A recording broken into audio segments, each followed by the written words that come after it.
Hey anti-chess lovers, welcome back to Cat Chess.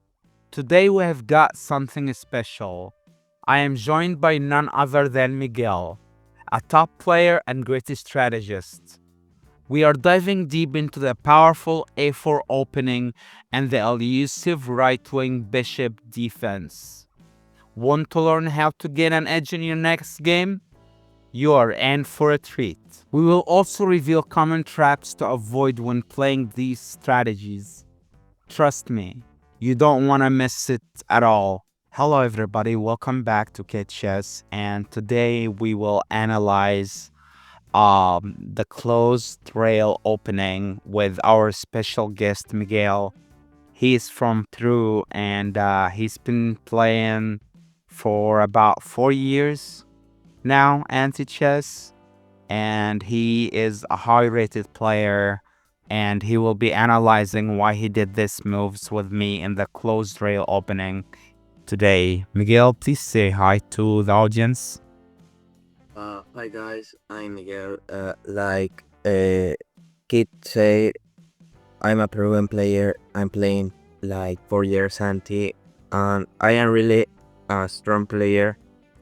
So we are gonna analyze our game. Okay guys, so I start off the game was my usual opening a4, and then he plays b5, and then we have a closed opening after he sacks his knight and bishop on a6. Now he goes for the bishop opening, and once he does that, his main objective is to try to his main goal is to try to play g7, bishop g7, and then I would have to play d4 because or maybe c3 because I don't want to give away. I don't want to get my bishop involved because then it will be an easy mate for him. So that is what I do. I play b3. Now we get he plays bishop h6. Do you want to tell us why, Miguel? Yes. In a few games ago, some player plays the same, and with this bishop, my idea was moves e4 and sacrifice the bishop on d2, and later maybe knight h6 or f6, and then push on knight h5. That was my idea maybe for this game. Okay, so that is an interesting line. I think what I would have responded to g4 is just play g3 and then play knight a3, and then once he capture, I would capture back with my king and somehow try to gain a tempo and play a5, and then get his rook involved somehow. And that is the main goal when I play the closed rail opening. So I decided to play c4 since that's what was played in the game.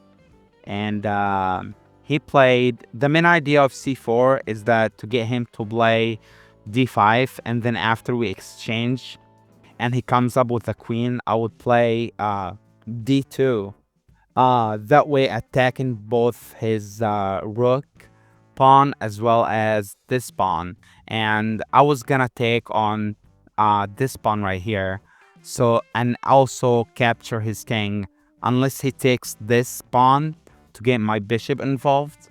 I was gonna take here first and then take his queen, because I'm not gonna win a queen race here. I have way too many pieces than him. So, but that what not what was played in the game. He played g4, and that was a I mean, it wasn't it was surprising that he did not play d5 So I decided to play g3, blocking his pawn from advancing, and then I was gonna take with the king anyway. But then what was played is he played knight f6. Do you want to tell us why, Miguel? Yes.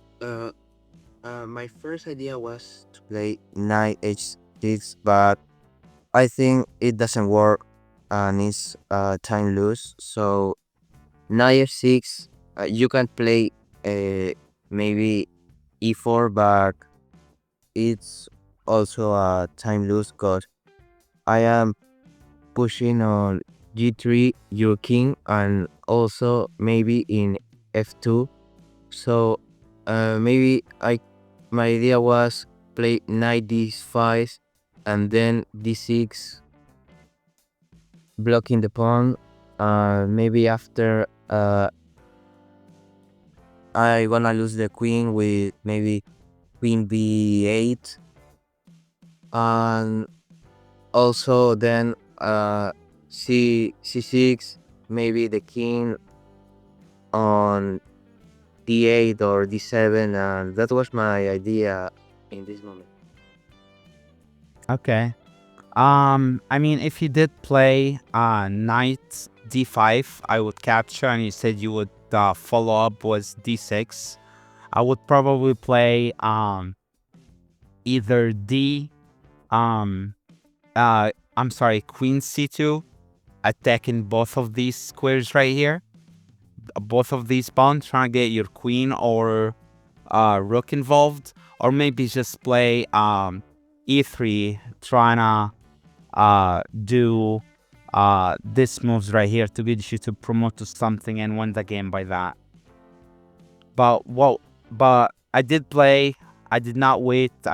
I was not in a zugzwang position, so I did play d2, c2, queen c2, and the idea here was to take on this pawn and then play e3 after that.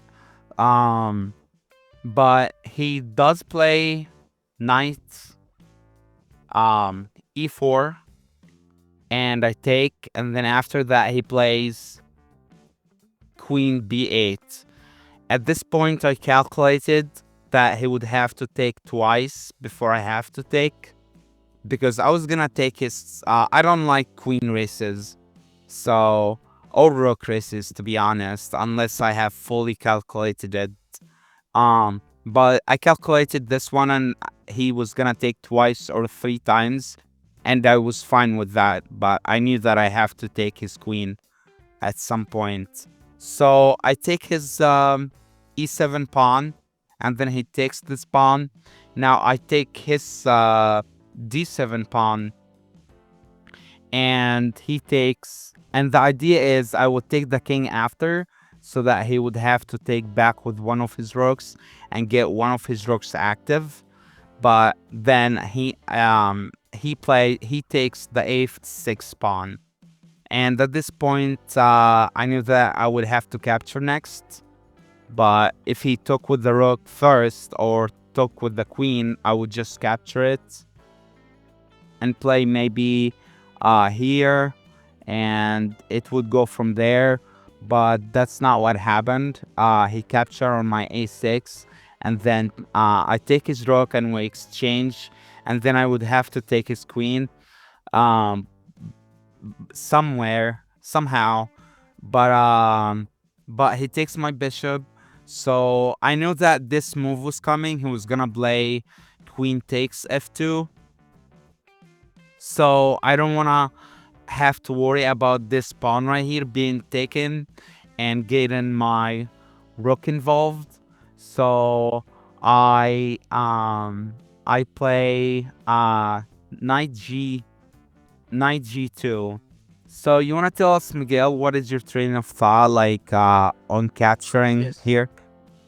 No, can you get back a few moves ago? Okay, where? Yeah, yes, yes. I am thinking, no, yes. Next, next. When you capture the king, I am thinking, and I say, if I take your queen with my rook, with one of the rooks, you will play e4. and I lose the game. Yeah. You're thinking the same, no? Oh, hold on. Or No, there was a better move here. Can you find it? If I played e4, what would you do? no. Wait, oh, hold on. I was thinking after e4, you would take the a6 pawn and would take with the bishop, but then you would still have to take e4, so it wouldn't work. Yes, if I take your queen, that was lose for me. Yeah. Yeah. Uh. Okay, but in the the next moves, when I take your bishop and in if f2, yeah, I am thinking maybe you can move your rook. I am thinking to take the pawn on h2. Maybe next the pawn on g3 and your knight something's activated. Maybe I can play rook c8 and f5 and h6. Maybe lose my rook on f8. Sorry, g8. Maybe push with a5, next c5. That was my idea, I think. Yeah. That's an interesting line, but that's not what we go with here. I play rook d d1, so that way he would take my my. I wanted him to take my knight, so that way I can get his rook, take his rook, and then it would have been an easy end game for me. But that's not what happened. He finds a better move. He takes g2. He takes h2 for the idea to get my knight involved and having forcing me to take with the knight. And I figured if I played here and there's a pawn bush, that would be really bad for me. There is nothing to block it with. So that would be a bad move for me. And if I did not do anything about it and I would just capture with the knight, he would play he will play f5, then then g3, and then I guess it would have been fine, but I did not prefer that. I just went with knight g1. What did you think about this position, Miguel? Uh, I am really nervous at this moment because, okay, I'm gonna capture your king, but with uh, 4 pawns, no, 5 pawns, I am thinking I will lose this game, but maybe I can play a5 and search a win or a draw for me. Maybe because your knight on g1 doesn't work for you, I think. So maybe with a5 and c5, maybe I will uh, look for a draw. Yeah, but so what happened was I took with the rook, and then he played a5, and it didn't really matter if I gave him my rook. Maybe there would have been an easier win for me then because I would still have all of his pawns, but I did not think it through, to be honest.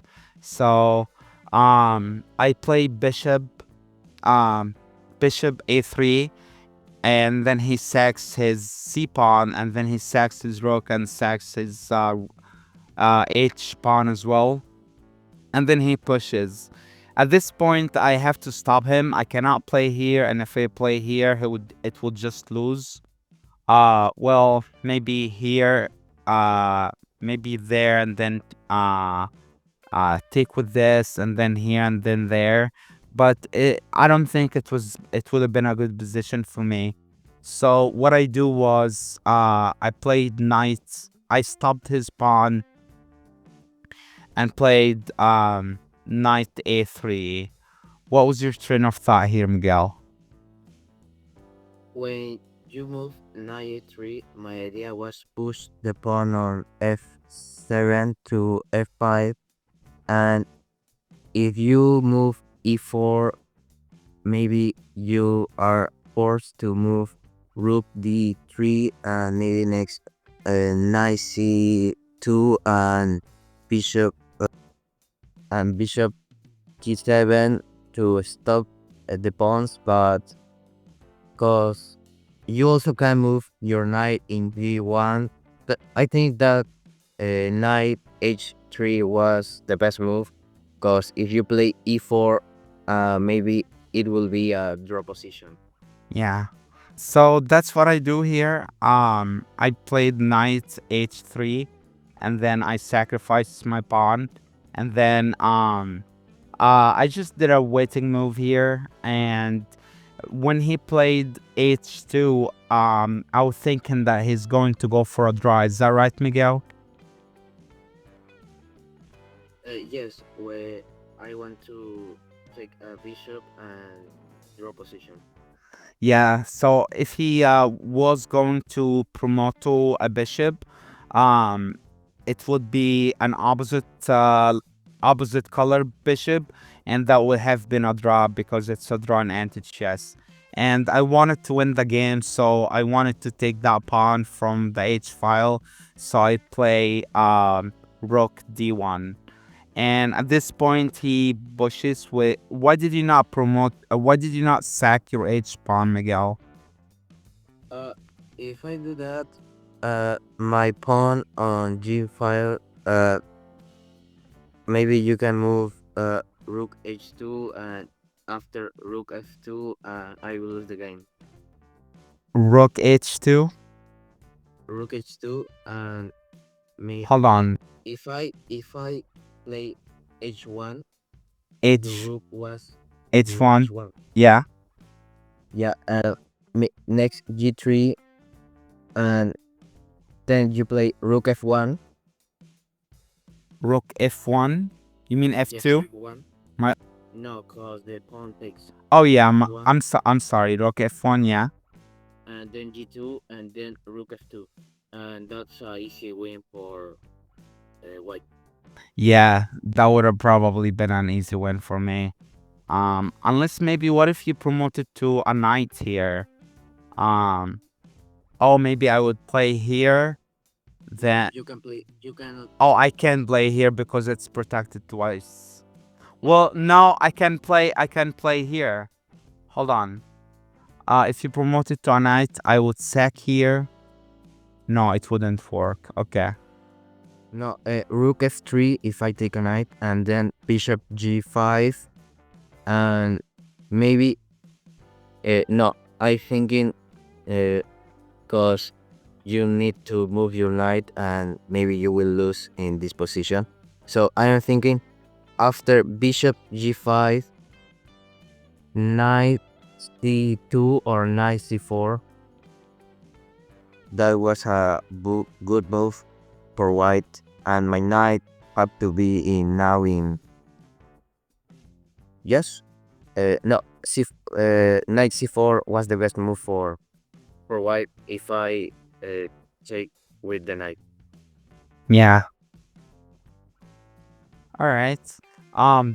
Not what was played in the game though. What was played was he played G3, and at this point I just wanted to do a waiting move, but also just in case something happened, I wanted to be able to sack both of my rook and knight. But he does sack his H pawn. And why did you sack your H pawn, Miguel?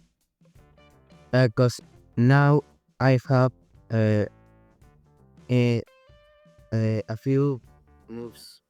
Uh, sorry. When I was now thinking, you I was now thinking, your rook. Sorry. Give me. God.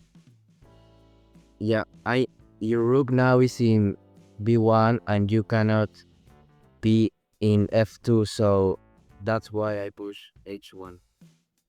Okay, but if you wanted to go for a draw, maybe you should have played uh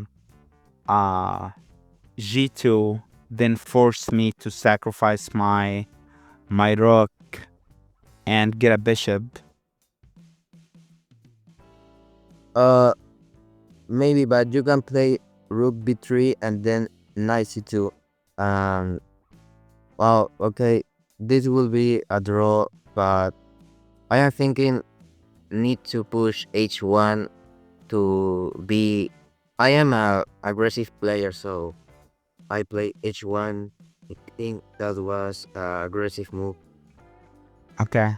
So now that my king is here, obviously I did not want to give away my rook because of the same idea that he would get a bishop. And since I did not want draw, I blunder.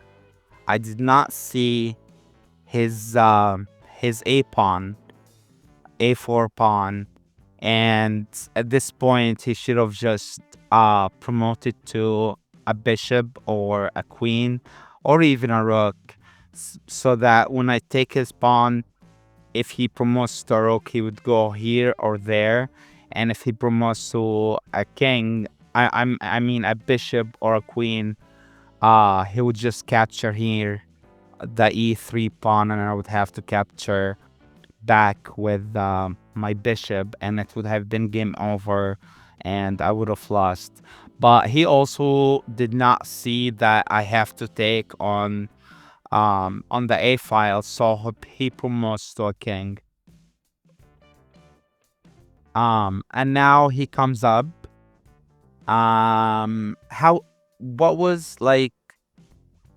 How did you want to finish up this game, Miguel? Okay, I am thinking that now the idea of king in the h file will be a nice endgame for me, because then a king h3, and if you play rook g4, you lose the game. So you maybe gonna take with rook a5, but then I push with rook h4. So I am thinking, because you have a knight on the a file, I will win the game, because king versus knight, king always. Yeah, that is true. So I do push my e pawn, and the idea here is if he goes here, it would have been game over because it would be bishop f4, and then I would just do a waiting move. And then he would have to capture my pawn next, and then I would sack here and there, and it would have been game over as well. But he goes for h3, which is the most logical move. Now I did blunder here again, and I went with uh, rook a5, and that his winning move. Pause the video and see if you can find the winning move here. Okay, I go ahead. uh I have my time was not favorating for me, so I'm gonna play a rook h4, but my mouse, I don't know what happened, and as I sometimes happen, I do a misclick, and my king was now g4, and that was game over for me. Yeah, king h4 was the correct move here, because then I can't sack on here because this square is overprotected, and if I go over here, he would take, and then if I push my pawn, he would take, and then it would have been game over. So he does misclick, and he plays g4, and this is a game over. I sack my bishop, then I get my knight closer to his king, and then it is game over. And that's it for the a4 closed opening. Thank you very much, Miguel. Uh, do you have anything you want to say? No, that was a very nice game. GG, and maybe in another occasion we can play other games. Yeah, absolutely, Miguel. I would love to. Thank you very much for coming on, and we'll see you later. See you. Thanks for watching. If you enjoyed this breakdown and learned something new, don't forget to hit that like button. It really helps to grow the channel, and we would love to hear from you. What do you think about the a4 opening and the right-wing bishop defense? Drop your thoughts or any questions in the comments.